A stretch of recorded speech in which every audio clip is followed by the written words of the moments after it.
Hello everyone, my name is Miguel Teixeira, and welcome back to the channel. In today's video, we're diving into a tactical analysis of Barcelona's new dynamics under Hansi Flick. We'll explore how the coach structures the team on the pitch when they're in possession, and analyze the team dynamics from the build-up phase all the way to the final third. Let's start with Barcelona's construction phase. Organized in their usual 1-4-3-3 formation, Barcelona initiates this phase with a 4+1 structure. The defenders take possession of the ball in deeper areas, supported closely by the fullbacks and the defensive midfielder. This midfielder plays a crucial role in helping the team progress through the central corridor, acting as a key reference point just behind the opponent's first line of pressure. Further up the field, Barcelona positions 5 players ready to challenge the opponent's defensive line, clearly showing their intention to occupy all 5 corridors of the pitch. The attacking midfielders, positioned just behind the opponent's midfielders, act as crucial references in the half spaces, seeking to receive the ball in the so-called pockets. Meanwhile, Lewandowski, the striker, alternates between maintaining a higher position to push the defensive line back and create space between the opponent's lines, and dropping deeper with forward support movements to connect with teammates, enabling the team to advance through the central corridor. On the flanks, the wingers provide both width and depth, creating what we call a large field. This stretches the opponent's defensive line across the entire width of the pitch, opening up spaces between defenders. When the ball is played to the fullback, who is positioned lower to draw the opponent's winger into press, we often see the formation of an offensive triangle on the flank. This triangle consists of the fullback, the attacking midfielder, and the winger, creating the necessary conditions for Barcelona to progress down the wing. In this setup, the defensive midfielder and the centre-back provide safer passing options for the ball carrier. The movement of the defensive midfielder forces the opponent's first line of defense to drop deeper, making it difficult for Barcelona to continue attacking through the central corridor. At the same time, the centre-back adjusts his positioning to offer a passing option behind the ball line.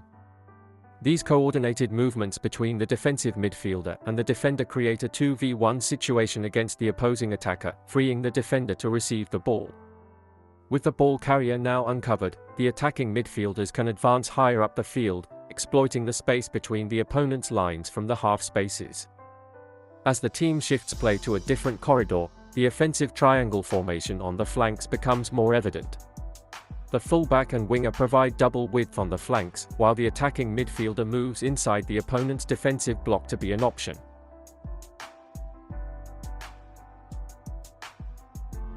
Now, let's look at a different dynamic in Barcelona's play, where the fullbacks and wingers position themselves asymmetrically. First, we see Koundé positioned slightly deeper to participate in the build-up phase, creating double width on the right flank alongside Lamine Yamal. On the opposite side, Ferran moves inside to occupy the half space, leaving Baldi, the left back, responsible for providing width on the left flank.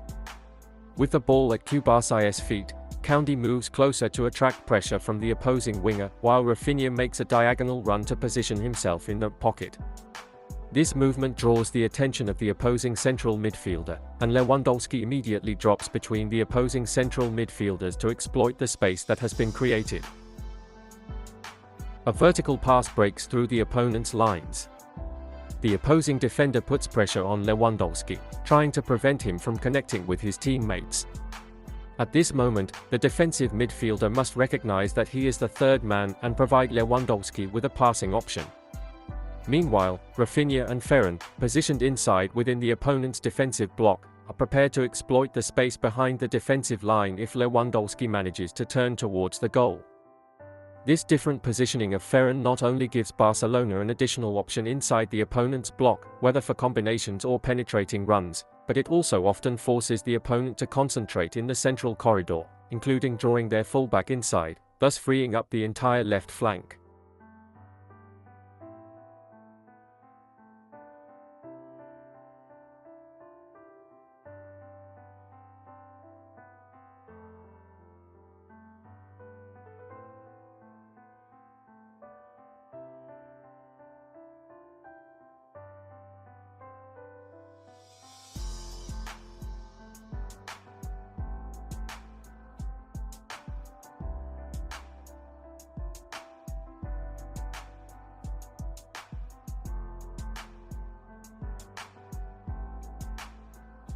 To finish the video, let's look at one last example.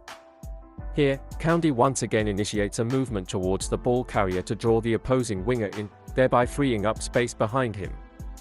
Meanwhile, Rafinha takes advantage of the space created in the pocket. After this vertical pass, it is essential that the defensive midfielder understands the spaces, recognizes himself as the free man, the so-called third man, and moves to give Rafinha a forward passing option. Rafinha takes control of the play, gaining a slight advantage over his direct opponent. Ferran is already positioned behind the opponent's midfield line, and Pedri, initially further back on the field, identifies the space and accelerates to also become a passing option, helping to break the opponent's midfield line. Rafinha decides to change the corridor of play and, as we can see, Balde provides width and depth on the left wing. This allows Barcelona to add one more player inside the opponent's block, in this case Ferran, giving him for references to accelerate from the central corridor. After Balde's dribble, Ferran makes a run to break through the opponent's defensive line. This is a standard move in such situations, involving an inside to outside run to exploit the space between the fullback and centre-back. This movement not only creates an opportunity to penetrate the defensive line, but also helps drag opposing players out of position and frees up space for the team to engage in combinations inside. Great performance from Barcelona, presenting interesting dynamics in their offensive organization. If you like this type of analysis, don't forget to subscribe to the channel and leave your opinion in the comments. Let's talk about football. See you in the next video.